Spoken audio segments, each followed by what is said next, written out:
Bura adi ərazilərlə müqayisədə xeyli yüksəklikdə yerləşir. Özünəməxsus evləri və fərqli həyat tərzi var. Quba rayon mərkəzindən 64 km məsafədə yüksək dağlıq ərazidə yerləşən Buduq kəndi özünəməxsus yaşayış tərzi ilə diqqət çəkir. Kənddəki evlər əsasən yonulmuş daşlardan inşa olunub. Sərt iqlim və çətin dağ şəraitinə baxmayaraq, sakinlər uzun illərdir əsas dolanışıqlarını heyvandarlıqdan təmin edirlər.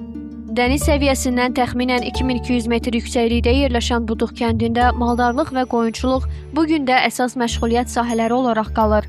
Buduq kəndində həyat zəhmətlə keçir. Buduq kəndində sakinlər sərt təbiət şərtləri ilə üz-üzə yaşayırlar. Bizdə təbiət çox sərt keçir. Qış çox olur da bizdə.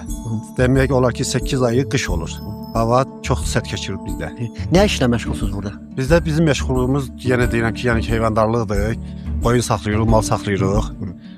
Bizim dolanışımız heyvandarlıqlandır. Gedib gəlirsiniz də rayona. Rayona qış ayları olanda gediş-gəliş çətin olur. Yaz-yay mövsümündə heyvanlar dağ otlaqlarında saxlanılır. Payız fəslində isə satışa çıxarılır. Saxlayırıq da bir 10 baş mal, 60 qoyun. Qozusu var, onun keçisi var. Otu yığırsınız? Hə, otu bişiririk özümüz. Özümüz bişiririk, özümüz yığırıq. Hər tədarükümüzü özümüz yığırıq. Satışla məşğul deyilsiniz? Satışla harca ildə bir dəfə də sezonda, ancaq sentyabr ayında. Buduqluların özlərinə məxsus dili var və kənd sakinləri gündəlik ünsiyyətdə əsasən bu dildən istifadə edirlər.